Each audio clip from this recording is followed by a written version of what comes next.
the beast that no one hunts. The jungle of planet Zadria was not silent. It listened. Birds never chirped for long. Insects stayed low. Even the wind moved softly through the trees. The reason? One name. Varrock. The Varrock was the apex predator of this world. A monster with black spikes, yellow eyes, and a roar that made the sky tremble. No one hunted it. No one dared. Not even the strongest alien warriors. But today, something was different. A smell filled the air, smoke, and something else. Cooked meat. Alien scout Jira was moving quietly through the dense vines when she caught the scent. She froze. Her orange eyes narrowed. Her tribe's rules were clear. If you smell smoke, turn back. But curiosity tugged at her feet. She moved closer. Jira moved like a shadow, careful and fast. Her small scanner blinked red as she got near the heat source. She crouched behind a thick tree and peeked through the leaves. And then, her breath caught in her throat. There was a campfire, and by the fire sat a human, not just sitting. Cooking. Laughing. Calm. But that was not what shocked her most. He was roasting a piece of Varrock meat over the fire. Jira's hands shook. Her heart pounded. "No," she whispered. "That's impossible." Everyone in her tribe knew the stories. The Varrock ruled the jungle. Entire hunting groups had gone missing trying to fight just one. Its skin was like armor. Its roar could paralyze prey. Its claws tore through trees like paper. Yet this human, dirty boots, torn shirt, beard growing wild, was eating it. He poked the meat with a stick, smiled to himself, and chewed a piece slowly. "Bit tough," he mumbled to himself. Jira's ears twitched. Her translator implant barely caught his words. Was he joking? Who was this man? How was he still alive, and why was he acting like this was normal? Jira wanted to run back to her tribe and report what she saw. But something stopped her. The human looked up suddenly, straight toward the tree. She was hiding behind. "Don't be shy," he said calmly. "I saved the leg if you want some." She stiffened. Had he seen her? Or was he bluffing? Jira stepped out slowly, her hand near her weapon just in case. The human looked her over, then nodded once. "Didn't expect company," he said. "But I guess that's jungle life." Jira's voice was dry. "That meat, is that really from a Varrock?" He took another bite. "Yup, big one, angry too." She stared at him like he was insane. "You killed it?" He shrugged. "Didn't want to be dinner, so I became the chef." Jira's mind was spinning. She had studied the Varrock since childhood. Its weaknesses were unknown. Her people believed the only way to survive it was to hide or run, but this human had fought it, cooked it, and now offered her a piece. She stepped closer and scanned the meat. Her scanner beeped. Confirmed. Varrock tissue. She looked at him with wide eyes. "Who are you?" "Name's Rook," he said. "Used to fix ships. Now I just fix problems." "Why are you here?" she asked. "Ship crashed," he replied. "Didn't plan to stay long, but this jungle's got flavor." Jira didn't know if he was brave, mad, or both. Suddenly the bushes rustled behind them. Rook stood up calmly, pulling a metal rod from his backpack. Jira pulled her blade. Her eyes scanned the trees. But it wasn't another Varrock. It was a juvenile one. Half the size but still deadly. It stepped into the clearing, sniffing the air. Jira took a step back. Rook didn't. He tossed a piece of meat toward the beast. The young Varrock sniffed it, growled low, then slowly backed away into the forest. Jira was frozen. That shouldn't work." Rook sat back down. "Animals don't always want to fight. Sometimes they just want respect." Jira had no words. A human had walked into their deadliest jungle, fought their worst beast, and now sat roasting it like lunch. She didn't know what shocked her more, that he was alive, or that he didn't seem impressed by what he had done. The two sat by the fire. A soft wind blew through the trees. For the first time in her life, Jira felt something new in the jungle. Not fear, but curiosity, and maybe, just maybe, hope. The human called Rook. The fire was still crackling when Jira left the jungle, but her mind was louder than the flames.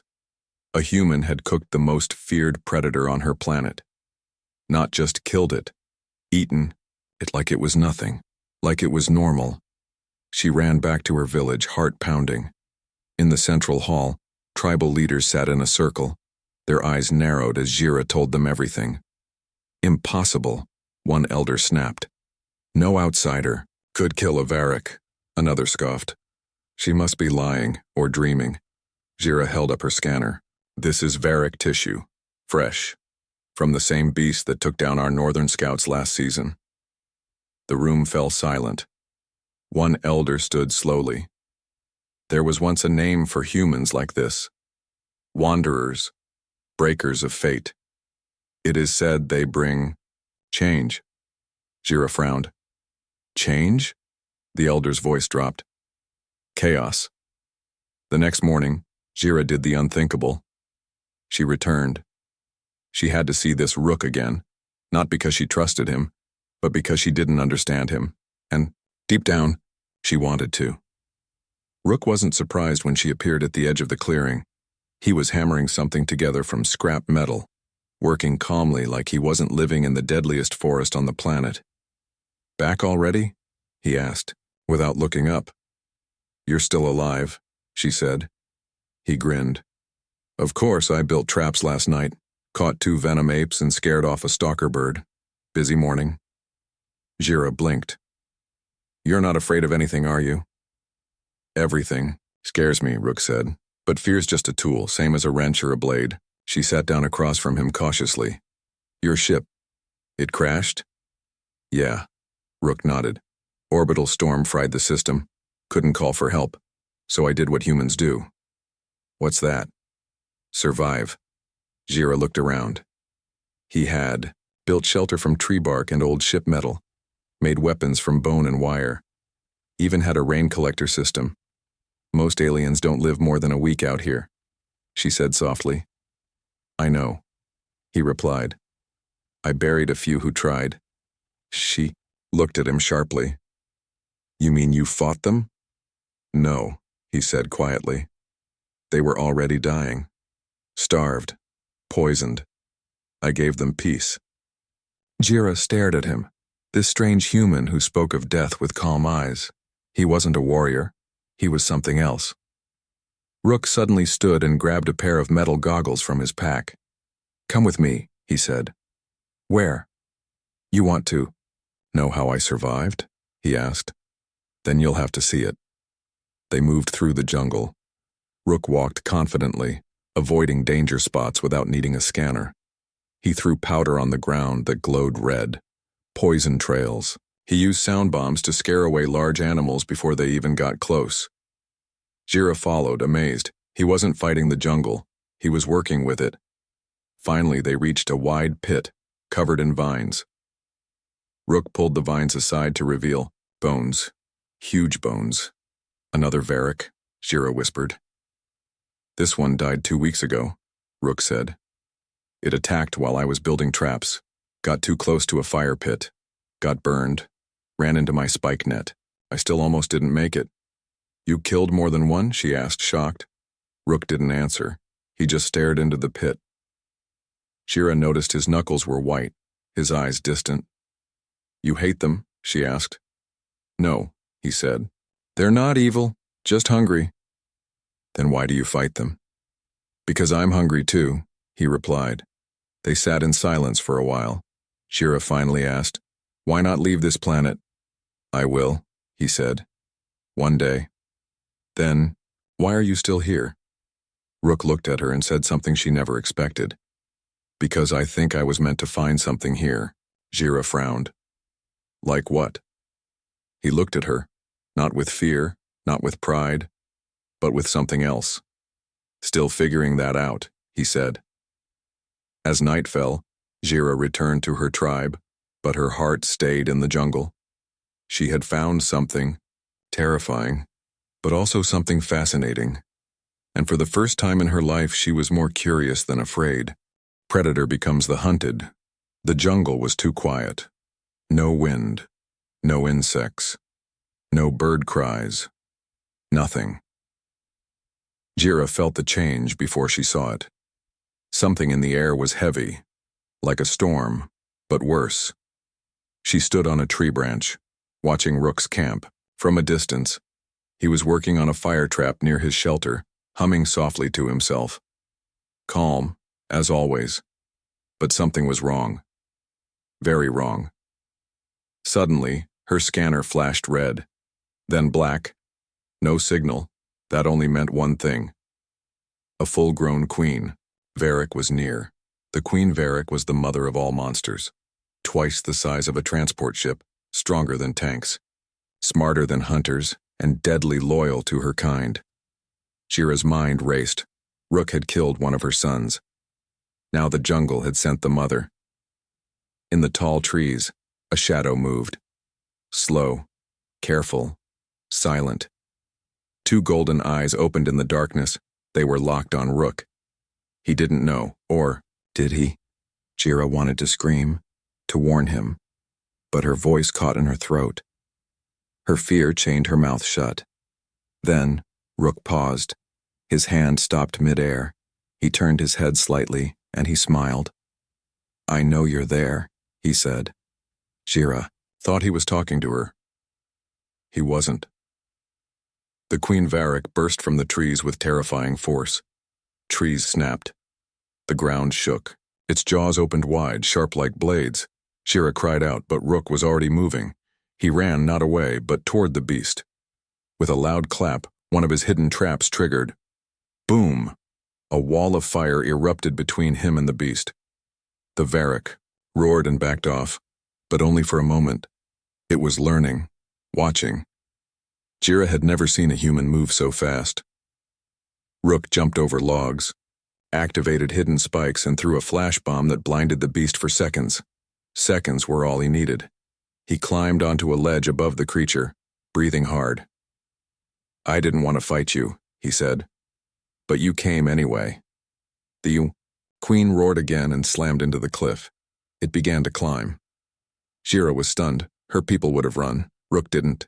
He stayed. But why? Then she noticed something strange. His traps weren't made to kill the Varric. They were made to push it away. Even now he had a clear shot with his shock spear, but he didn't take it. He aimed it near the beast's claws, just enough to make it lose grip.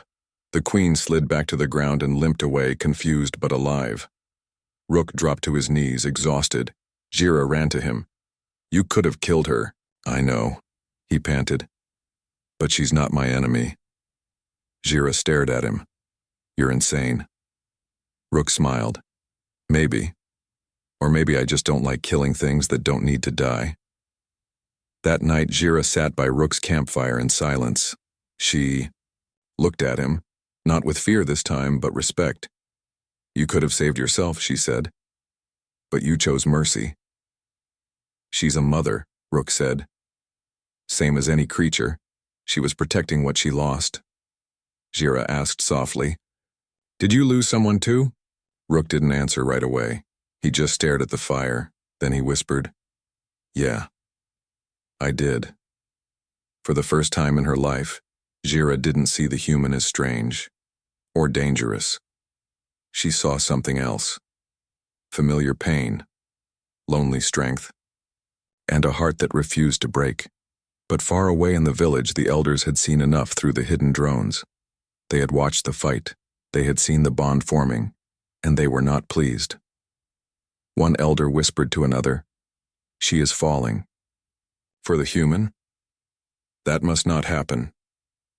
The forbidden bond, the fire between them had gone cold, but something warmer had started to grow. Jira sat beside Rook under the dark sky, the stars above watching silently. Her people had taught her to fear the jungle, but now she feared something else. Her own heart. Every time she looked at Rook's face, scarred, tired, but full of quiet kindness, something inside her stirred. And that was dangerous. Very dangerous. In a Her tribe, bonding with outsiders, was forbidden, not just frowned upon, punishable by exile or death. A warrior's heart belonged to the tribe and to the bloodline, but her heart was no longer listening to rules. It was listening to a human. Back at the village, the council gathered around a glowing table. Drone footage of Jira and Rook played in silence. They saw her laugh. They saw her rest her head near his shoulder. They saw her touch his hand. One elder slammed her fist down. "This is treason." "She is a warrior," said another. "She should protect the tribe, not lie beside the jungle's curse." The high elder stood slowly. "She will return soon. When she does, we must act." But Jira did not return. She stayed one more night, then one more, and another. Each day, Rook taught her something new: how to read human maps, how to make a smoke beacon, how to understand the sky using a compass. Each night she asked him stories about Earth. "Was it beautiful?" She whispered. Rook smiled. "Sometimes, but the stars brought me here, and now I think they had a reason." Jira looked away, afraid of her own feelings. "I shouldn't care," she said. "But I do." The next morning, everything changed. As Rook checked a trap, a sharp sound pierced the air, a high-pitched whistle. Jira's face went pale. "That's a recall signal," she said. "From my village. They know I'm here." Rook calmly packed his gear. "You should go." "What if I don't?" she asked. He looked at her sadly. "Then they'll come for you. Or worse, for me." Jira clenched her fists. "They'll call you a threat. They'll say you broke our laws." "Did I?" he asked softly. She couldn't answer. Jira returned to the village, heart heavy. As soon as she stepped past the gates, 2 guards grabbed her. "You are to face the council," one said. "No welcome. No questions. Just cold hands and angry eyes." The council chamber was full. Eyes burned into her. "Do you deny spending time with the human?" the high elder asked. "I do not," Jira said boldly. "Do you deny touching him?" "No." "Do you deny forming an emotional bond?" Jira looked them in the eye. "I can't deny what's true." Gasps filled the room. One elder stood. "Then she is no longer one of us." "Wait," another said. "There is a punishment older than exile." All turned to him. "Let her watch him die." The council voted. The sentence was set. Rook was to be captured and executed at dawn for threatening the bloodline. Jira's heart cracked. She had brought him here, and now they would take him away forever. That night she broke out of her quarters. She moved like smoke, silent, unseen. She stole her blade, her old armor, her speed boots, and she ran. She ran faster than she ever had before. She ran back to the jungle, back to him. Rook was sharpening a bone knife when she arrived, breathless. "Jira?" he asked, confused. "They're coming for you," she said, "and I'm not letting them touch you." He stared at her, surprised. "You're risking everything." "I already did," she said, grabbing his hand. "Now I'm choosing it." For the first time, she didn't run from her feelings. She ran with them, and beside her a human ran too. But the jungle had changed. Something darker was rising. The Queen Varric was not gone. She was following the bond, and she was not the only one hunting. The flight through the wilds. The trees exploded behind them, not from fire, not from beasts, but from the blast of an elite tribal shock net. They had found them. Jira grabbed Rook's arm and pulled him as hard as she could. "Run!" she shouted. Rook didn't ask questions. He just moved, fast. The jungle closed in around them. Sharp roots, hanging vines, low mist. Every step was danger.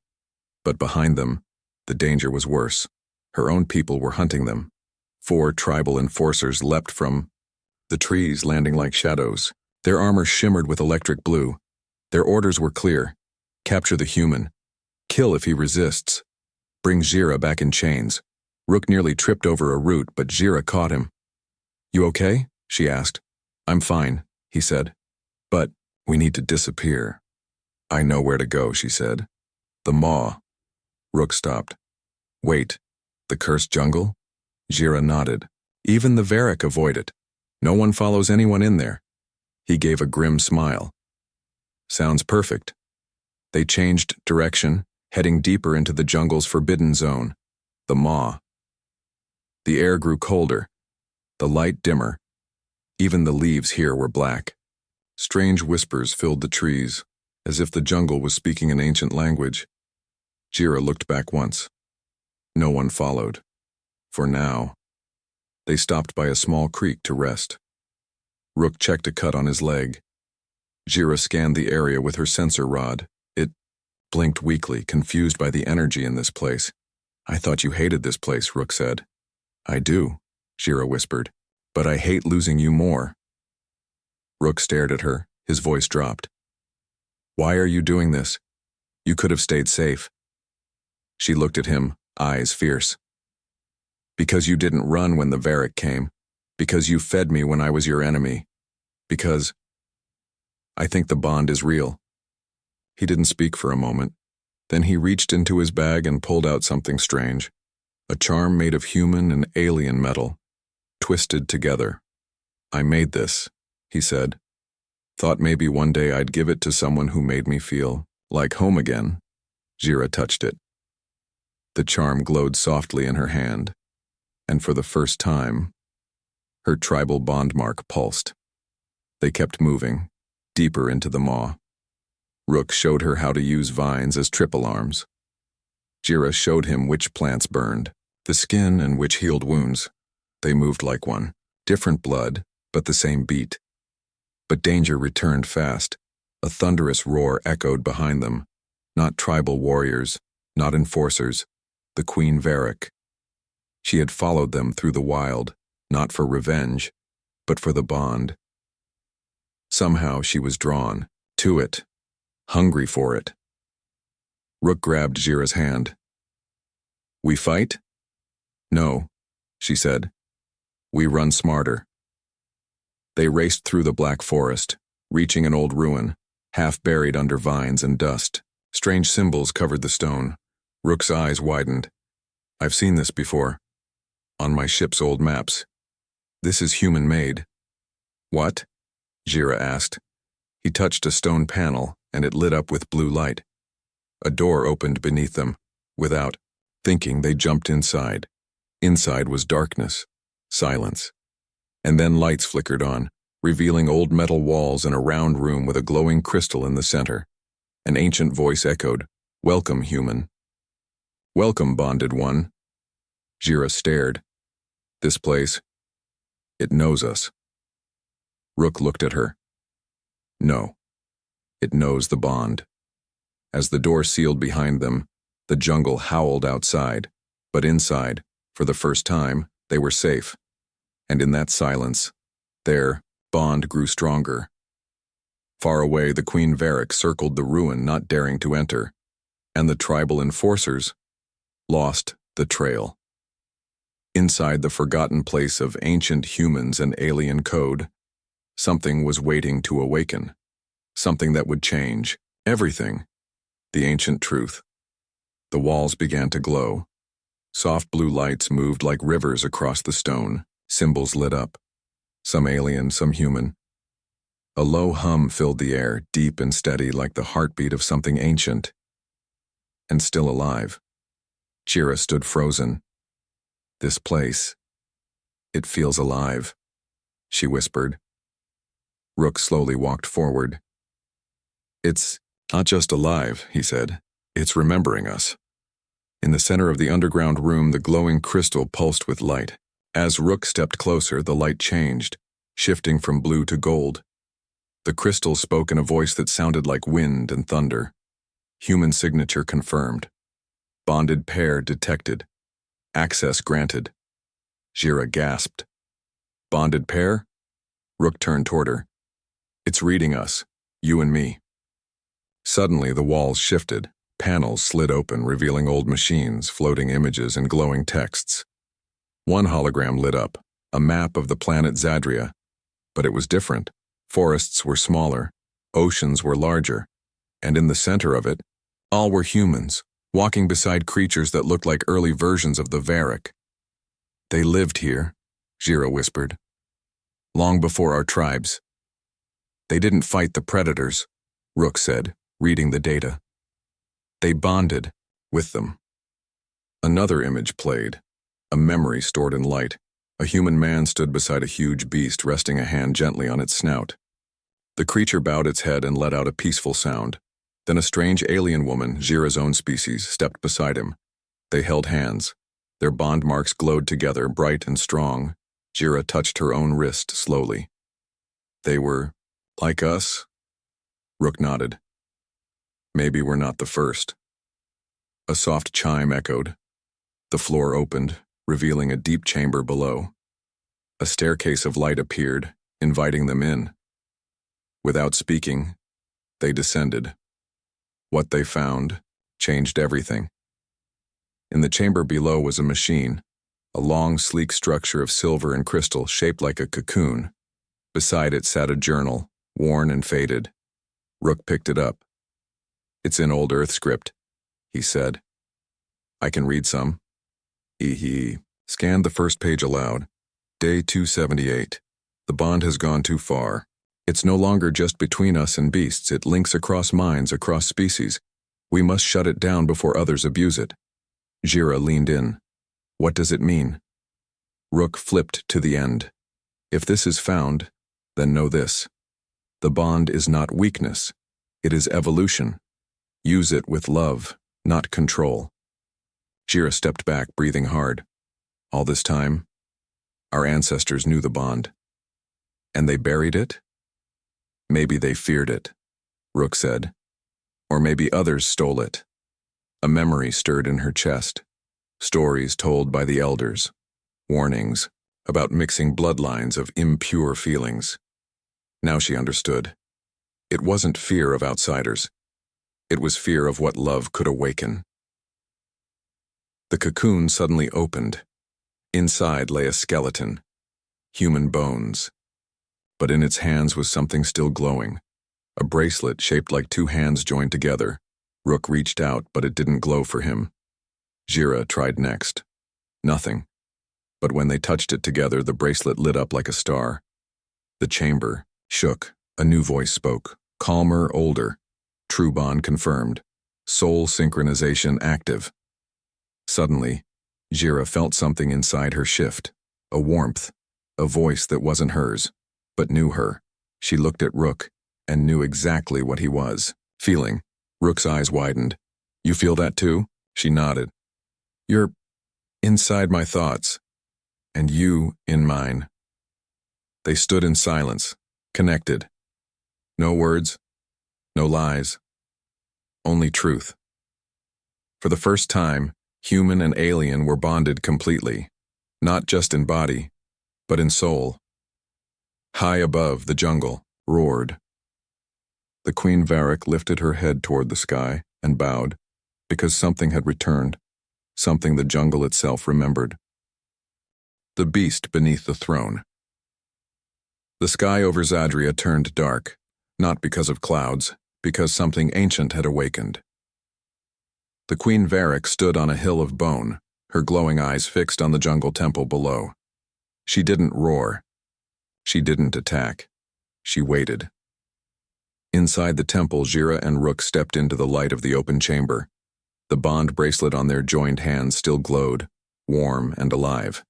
They could feel each other's thoughts now. Emotions flowed like rivers, and in that moment they both understood one thing. They weren't running anymore. Rook looked at the temple's main console, symbols blinking slowly. He touched it. This thing, it's not a weapon, it's a message. A message to who? Jira asked. To everyone who forgot what the bond means. The console flashed, and a pulse of energy shot into the sky, straight into space. Jira's eyes widened. That signal. It's going to the old satellites. Rook smiled. Good. Let the galaxy see what real strength looks like. Suddenly, a deep sound filled the chamber. Not mechanical, not digital.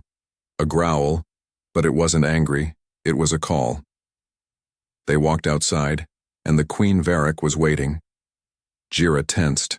She followed us. No, Rook whispered. She followed the bond. The queen stepped forward, slow and massive. Every step shook the trees. She lowered her head toward them, not to strike, but to kneel. Jira's breath caught. Rook stepped closer. His voice was calm. She remembers. Her kind was once bonded too. She knows who we are now. With slow hands, Rook touched the queen's snout. The glowing bracelet flared. The beast closed her eyes and purred. Moments later, the sky shimmered, again, this time from above. 3 tribal warships hovered overhead. Warriors prepared to land. Jira's tribe had arrived. And they came armed, but what they saw below stopped them cold. Jira, Rook, the Queen Varric, calm and resting beside them. The jungle's apex predator. Tamed. The High Elder landed in full armor. Her face was stone. You disobeyed sacred law, she told Jira. I followed something older than law, Jira said. The truth. She pointed to the glowing bracelet. We were lied to. The bond wasn't forbidden. It was stolen. The elder stared at Rook. You've brought danger. Rook stepped forward. No, I brought back peace. You were fighting the jungle. I listened to it. The Queen Varric stood and let out a soft call. Other beasts responded from the trees. Dozens of jungle creatures gathered, not to attack, but to follow. The elder's eyes widened. They obey you. No, Rook said. They trust us. There's a difference. The people dropped their weapons and one by one they knelt, not to the beast, not to the human, but to the bond. Weeks later, Jira stood before her people, not in chains, but in robes of leadership. Rook stood beside, her honored by all tribes. Together they rebuilt the old temple.